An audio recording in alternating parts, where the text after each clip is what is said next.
Naseer Ahmad Bhat, chairman coordination committee power development department. ये हमारा protest और अवेयरनेस प्रोग्राम है, जो कि हमारे डिपार्टमेंट में बहुत सारे एक्सीडेंट्स हो रहे हैं। हमारे डेलीवेजर्स लाइनमैन के जान जा रही है। उस चीज़ के लिए हमने ये प्रोटेस्ट रखा है और साथ ही साथ अपने मुलाजमों के लिए एक अवेयरनेस प्रोग्राम भी रखा है।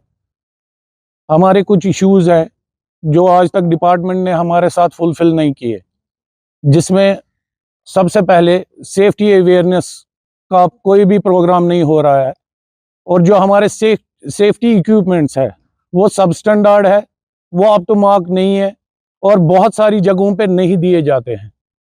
और साथ ही जो भी हमारे डिपार्टमेंट में एज फील्ड वर्कर अपॉइंट होता है उसको प्रॉपर ट्रेनिंग नहीं दी जाती है, जिसकी वजह से हम आए रोज़ हमारी जानें जाती हैं और ये एक्सीडेंट्स होते हैं।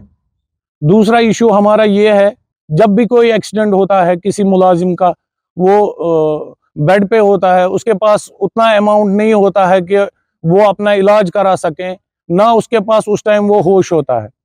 हम चाहते हैं कि हर एक मुलाजिम का मेडिकल इंश्योरेंस हो ताकि वो किसी भी जगह अपना इलाज करा सके।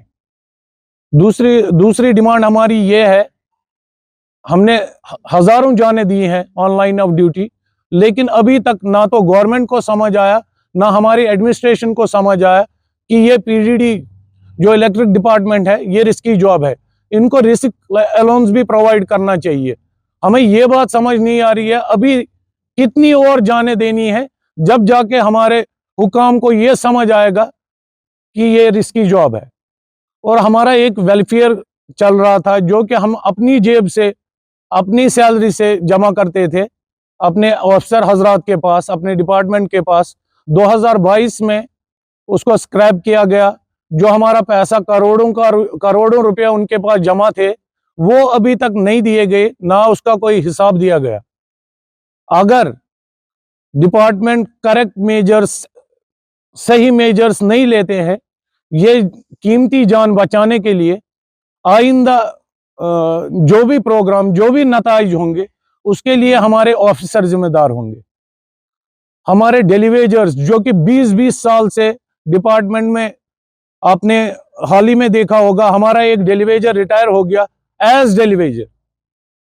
वो खाली हाथ 30 साल उसने अपनी नौकरी के इस डिपार्टमेंट, अपनी जवानी के इस डिपार्टमेंट को दिए। रिटायरमेंट के टाइम वो खाली हाथ अपने घर गया।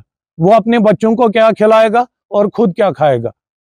हम सरकार से भी अपील करते हैं, जो पीडीडी में डेलीवेजर्स है, पेड और अनपेड, जिनको वेजेस मिलते हैं वो भी, जिनको बिना वेजेस के काम कराया जाता है उनको भी, उनकी रेगुलराइजेशन कराई जाए ताकि वो अपना घर चला सके।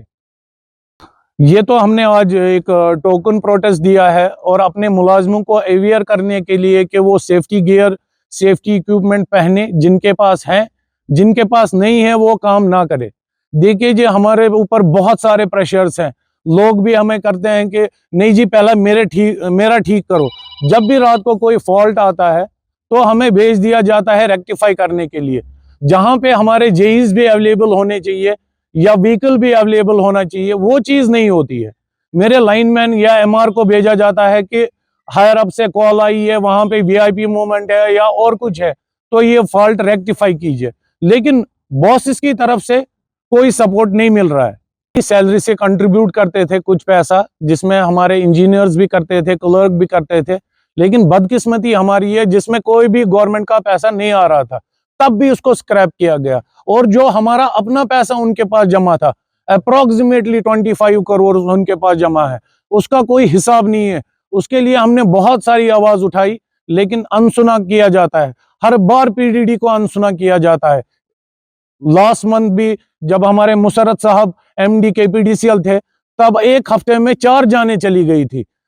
आलम तो ये है, हमारे ऑफिसर हजरात जनाजे के लिए, ताजियत के लिए नहीं आते हैं। हमारे प्रिंसिपल सेक्रेटरी ये गवारा नहीं करते कि वो एक लाइन लिखें, जो उसका शहीद, जो उसका सोल्जर शहीद हो गया उसके लिए एक लाइन लिखे। हमारे एमडी साहब तो रिसेंटली मेरा बिलाल अहमद शाह सौरा में एक्सीडेंट हो गया, उसकी बाजुएं कटी, उसकी डेथ हो गई, उनके जनाजे में कोई शरीक नहीं हुआ। हमारा दूसरा भाई बशीर अहमद सोफी अभी सौरा में वेंटिलेटर पे है, कोई उनके पास ताज़ियत पुरसी के लिए नहीं गया, खबर पूछने के लिए नहीं गया। ये बदकिस्मती है हमारे कश्मीर में। हम बहुत कुछ चाहते हैं कश्मीर में, लेकिन बेसिक इंफ्रास्ट्रक्चर जो है उसके लिए कोई काम नहीं हो रहा है। बस यकीन दहानी, झूठ, उसके आगे कुछ भी नहीं हो रहा है। तक तो कोई 2021 में जो प्रोटेस्ट हमने किया, जिसमें हमारे साथ एग्रीमेंट भी हुआ, तब हमें यकीन दहानी दी गई थी आपके सारे जेन्युइन डिमांड्स फुलफिल किए जाएंगे। बदकिस्मती का आलम यह है, 20-20 साल से इस डिपार्टमेंट में जो down the line non gazetted staff है, उनकी प्रमोशन नहीं हो रही है, जबकि हायर अप्स का संडे के दिन उनकी प्रमोशन फाइल मूव हो रही है। लेकिन जब मेरा बंदा रेवेन्यू लाने के लिए जाता है, फॉल्ट रेक्टिफाई करता है, लोगों को सर्व करता है, और ऊपर जाके व्हाट्सएप पे अपनी वो डिटेल डालता है कि मैंने जी फॉल्ट रेक्टिफाई किया, इतना रेवेन्यू लाया, वो अपने बॉस को भेजते हैं, वो उनको शाबाशी देते हैं। इस छोटे मुलाजिम के लिए यही है कि आप पोल पे मर जाओ, बस इससे आगे कोई बेनिफिट हमें नहीं दिया गया है। मौत के सिवा हमें कोई बेनिफिट नहीं मिलता है।